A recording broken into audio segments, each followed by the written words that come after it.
We're about to have a conjunction of 3 planets coming together: Saturn, Mars, and the Moon. This is an important conjunction because it is going to have a profound impact on our psychology and how we see the world and how we relate to the things around us. Why is this the case? Because the moon itself represents the jiva, or our sense of individuality, who we are, and how we emotionally respond to the world. Oftentimes people use the moon sign by itself, create a chart from the moon sign to get profound insights into a person's psychological state and the nature of their character. So this is an important distinction that we have to make, is that when we're looking at the moon sign, yes, we can learn a lot about an individual, and we might even have some success with predictions, but really what we're looking at is the nature of a person's character. The ascendant, that's what tells us the general direction and path in life. It's the moon sign that's the nature of a person's character. And oftentimes we can make good predictions that way, because if we know a person's character, if we know how they're going to respond to the world, well, we can have a pretty good sense of what direction they're going to go in and how they're going to respond to all the different influences that come at them in life. But that's probably for another video, because what we want to talk about today are Saturn, Moon, and Mars conjunctions. This is when they all come together. When we think about these kinds of conjunctions, they're often considered to be somewhat difficult, and they typically create more stress within a person's life. And why is that? Because if we think about it this way, we can think of the moon as the water within this equation. We can think of Mars as the fire and the heat.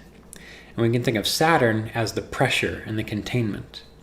And so anytime you get water and heat and fire, and then a containing factor, that builds up a lot of pressure.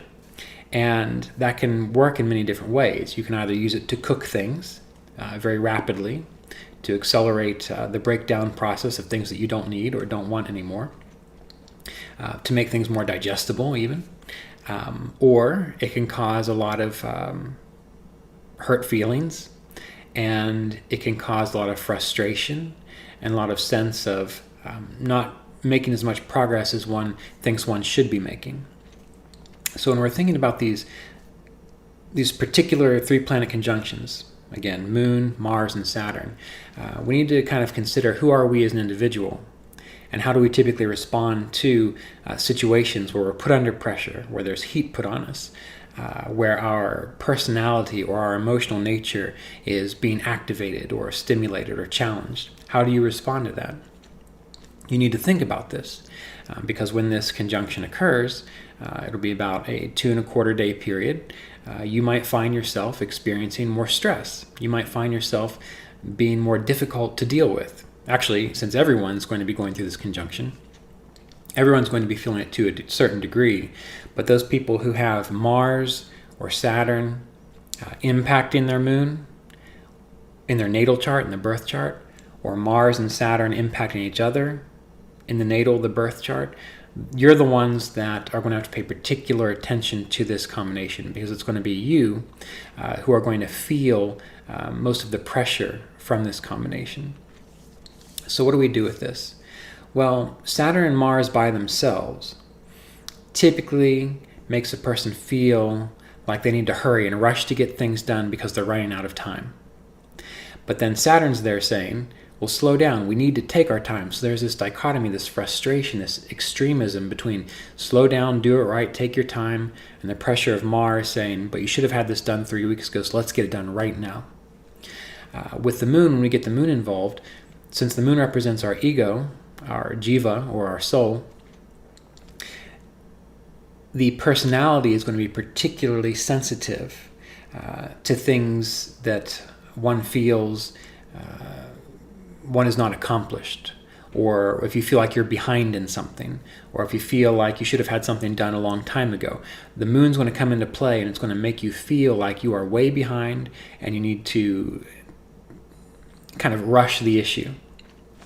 But the key with Mars, Saturn, and Moon conjunctions is to see what you want to do, see your ideal, which is Mars, to stay the course, be disciplined about it, which is Saturn, and to allow yourself to not get too wrapped up in the emotional response that you might have to the pressure, the moon.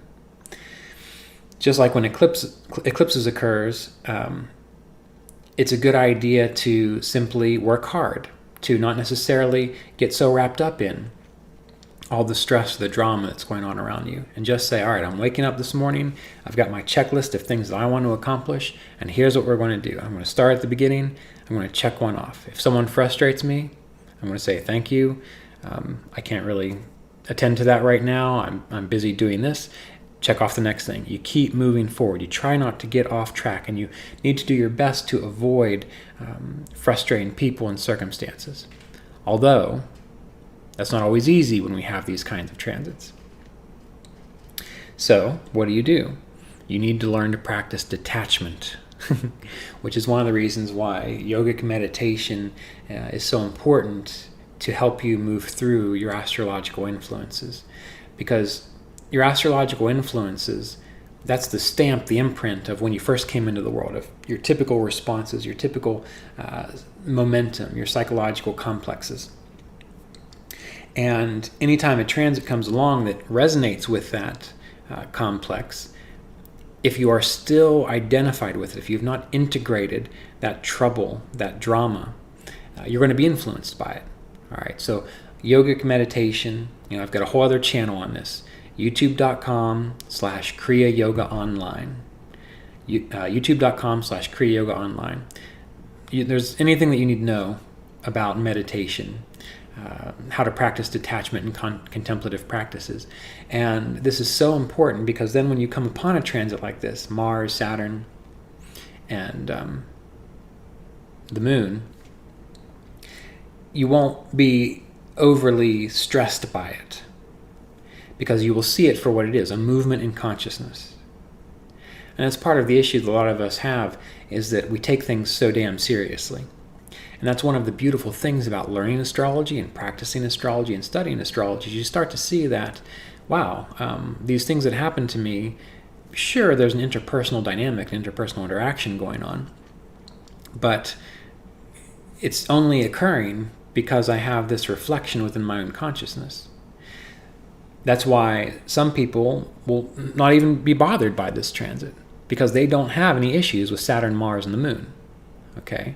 And that's why when you look at the billions of people in the world, whenever we have a particular transit, everyone doesn't experience the exact same thing. Number one, they have different charts. Number two, they have different resonance frequencies based on how the chart is set up. And number three, some individuals are learning to integrate their karmic baggage so that they're not overly pushed around by it. So essentially with these kinds of transits, you need to learn to stay calm, to breathe.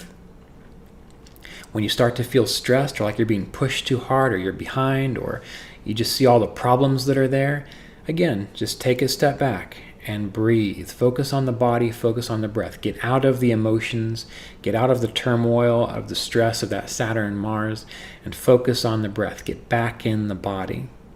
Feel the breath as you breathe. And realize that time will go by and the moon will get out of the same sign with Saturn and Mars, or out of the same degrees in which they're influencing. And the next day you'll say, oh, well, gee, I don't really feel that way anymore. Everything's great.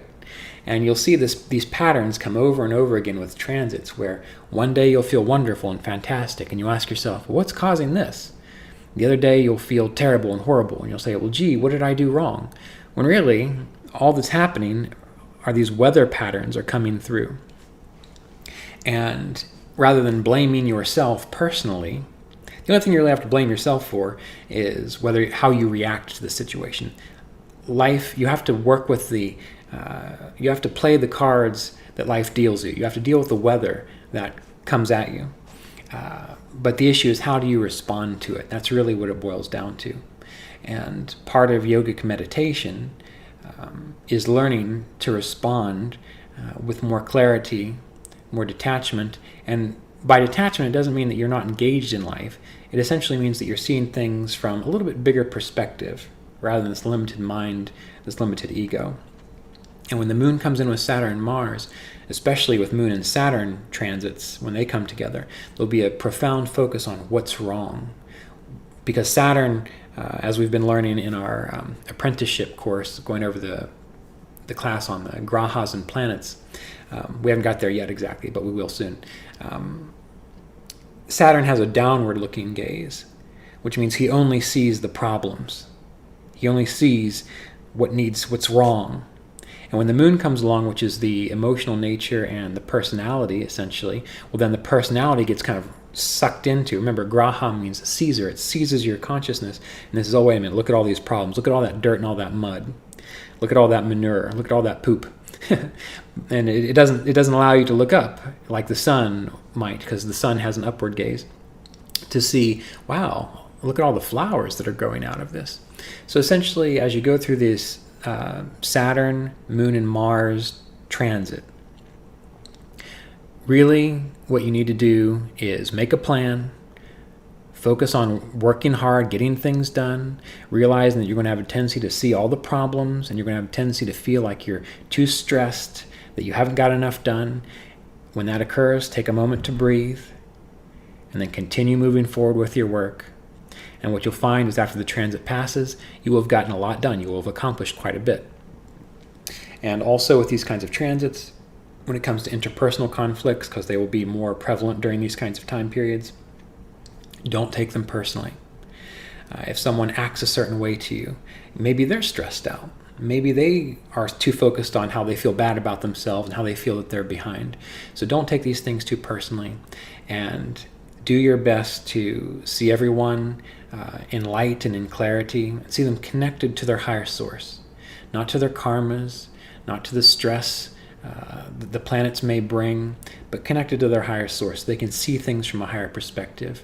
And you yourself focus on, all right, how can I see this from a higher perspective? And when you can do that, you'll be less influenced by the Saturn, Mars, and Moon transits. You'll be able to get your work done. You won't take things seriously. You won't make more of a mess of things within your life. And hopefully the transit will go better for you.